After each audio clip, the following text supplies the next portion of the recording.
Millions of incredibly smart people build their entire lives around a single paycheck. Even though relying on one source of income is the mathematically most dangerous financial position a person can possibly take. So why do we treat the ultimate financial trap like it is a badge of honor? Picture a perfectly normal Tuesday morning. You are sitting at your desk, sipping coffee, when a surprise company-wide meeting appears on your calendar. You log into the video call. The CEO looks uncomfortable. In less than 3 minutes, they announce a corporate restructuring. Your position has been eliminated. Look at the two different people sitting in that exact same meeting. The first person immediately spirals into absolute panic. They calculate the mortgage, the car payments, and the grocery bills. Their heart pounds against their ribs. Their entire financial survival was dependent on a company email address they no longer have access to. But the second person just nods. They calmly accept the severance package, close their laptop, and go for a walk outside. They are not panicking because their salary was already entirely optional. A brilliant, entirely invisible trap has just been executed right in front of you. We are taught from childhood that a stable 9-to-5 job is the ultimate form of security. We believe that if we just climb the corporate ladder, secure a better title, and get a bigger paycheck, we will finally be safe. But you are confusing the size of your paycheck with actual financial resilience. In structural engineering, there is a fundamental concept called a single point of failure. If an architect builds a massive, beautiful suspension bridge, but supports the entire weight of that bridge on one single concrete pillar, you would never drive your family across it. You would call it a death trap. You would demand redundancy. Yet, this is exactly how the middle class structures their personal finances. Your salary is a single point of failure. Most people disagree about this. If you ask traditional career advisors, they will tell you that the absolute safest path is to become utterly indispensable to your employer. They preach that corporate loyalty and hard work are the ultimate safety nets. Some economists argue the opposite. They warn that hyper-specializing for one specific corporation actually makes you a highly vulnerable human resource, entirely dependent on a market you cannot control. Here is where people are split. Is corporate loyalty a protective shield, or is it a blindfold?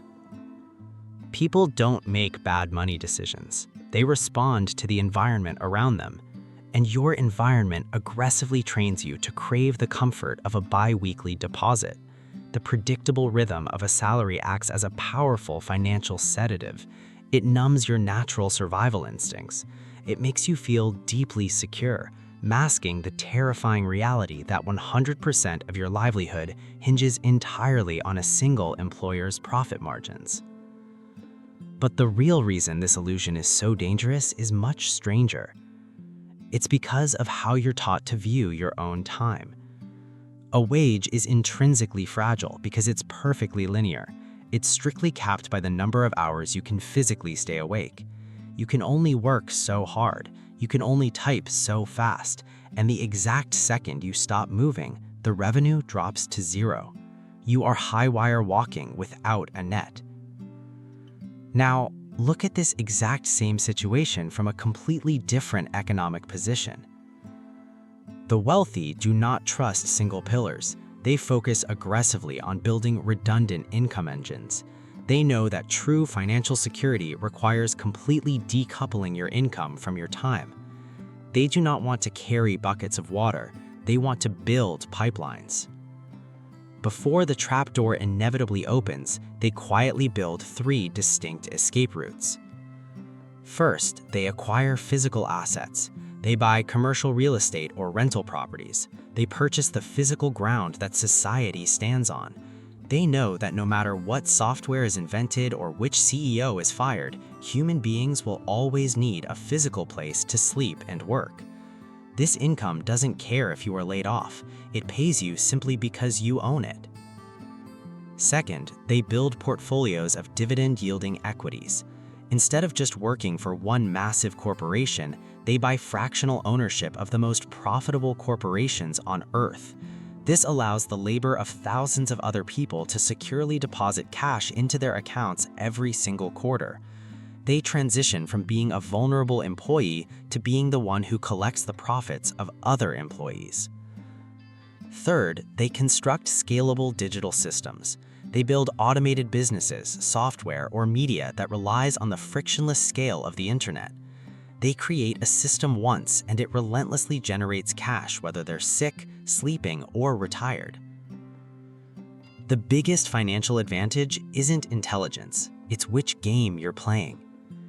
The middle class is playing a game of single-source survival. They pour all of their energy into increasing their one fragile wage. They are terrified of losing their job because it is the only stream of water feeding their reservoir. But the wealthy are playing a game of systemic redundancy. If one stream dries up, the reservoir remains completely full. Let's slowly reveal the invisible forces holding the traditional system together. The incentives of the corporate world are meticulously designed to demand 100% of your energy. By keeping you utterly exhausted, they ensure you never have the bandwidth left on the weekends to build these outside streams of income. Your physical exhaustion is their primary retention strategy. The structures of modern society tie your essential human needs, like healthcare and social status, directly to your job title. This makes the idea of building independent wealth feel terrifying, almost like a betrayal of the standard American dream. The social pressures of your peers convince you that investing in assets is incredibly risky, while blindly relying on a single boardroom spreadsheet is somehow viewed as the safe, responsible choice. And the probabilities dictate a ruthless, undeniable truth. Over a 40-year career, you will face an unexpected crisis. An artificial intelligence algorithm will evolve, a boardroom will optimize a budget, your physical energy will naturally begin to fade. The people who are absolutely blindsided by layoffs and lose everything did not fail the system. They followed the system perfectly. They did exactly what the economy required them to do. They prioritized the illusion of safety over the reality of ownership. They traded their prime biological years to build someone else's empire, leaving themselves completely exposed to the elements. Wealth is often less about effort and more about position.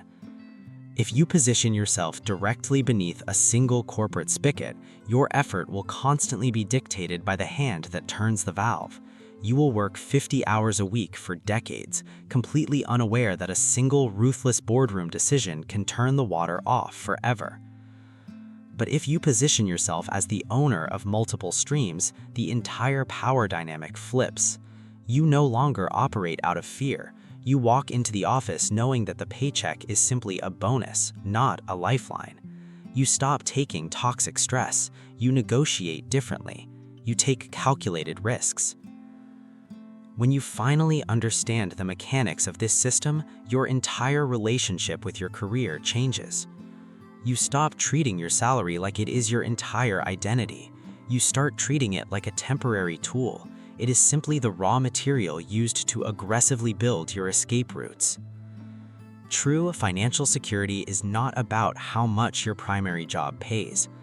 It is about knowing with absolute certainty that if your employer goes bankrupt tomorrow, your family won't even notice the difference.